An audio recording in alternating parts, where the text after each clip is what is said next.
পৰৱৰ্তী দিনত যেতিয়া আমাৰ কংগ্ৰেছৰ চৰকাৰ আহিব মানুহৰ মনৰ পৰা এই ভয়টো আমি নাইকিয়া কৰিম। যিদিনাই SIT গঠন হ'ল সেইদিনাই মোৰ সন্দেহ হ'ল যে মুখ্যমন্ত্ৰীৰ তথ্য নোলোৱাটোহে বিচাৰিছে।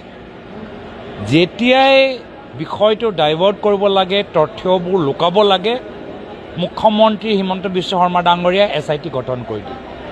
জোনমণি ৰাভাৰ মৃত্যু কেনেকৈ হ'ল? তথ্য লুকাবলৈ SIT গঠন কৰি।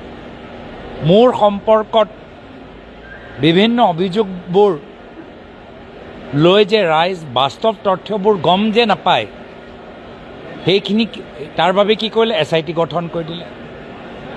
আৰু এতিয়াও SIT গঠন কৰিলে। আৰু SIT ভিতৰতো চবহে একেইকেইজন বিষয়বোৰে আছে। কি অসমত আৰু আৰক্ষী নাই? অসমৰ DGP CID তেওঁলোকে তদন্ত কৰিব নোৱাৰে? অসমৰ ভিতৰত খালি SITহে তদন্ত কৰিব পাৰে নেকি?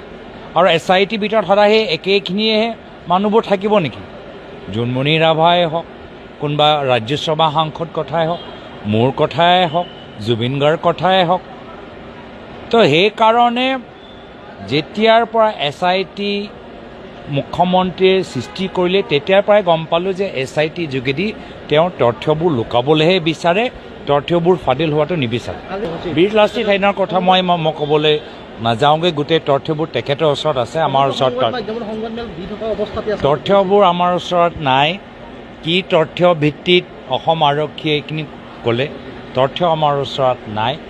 কিন্তু এটা কথা ঠিক যে মুখ্যমন্ত্ৰীৰ ভয়ৰ ৰাজনীতি কৰে বা মানুহক ভয় খুৱাবলৈ বিচাৰে।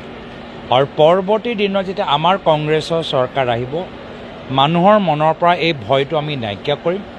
আমাৰ যদি কিছু কাম ৰাইজে বেয়া পাইছে, ৰাইজৰ সম্পূৰ্ণ অধিকাৰ থাকিব আমাক সমালোচনা কৰা। আমি পুলিচৰ ভয় দেখাই ৰাইজৰ কণ্ঠ আমি পৰৱৰ্তী দিনত ৰুদ্ধ নকৰোঁ।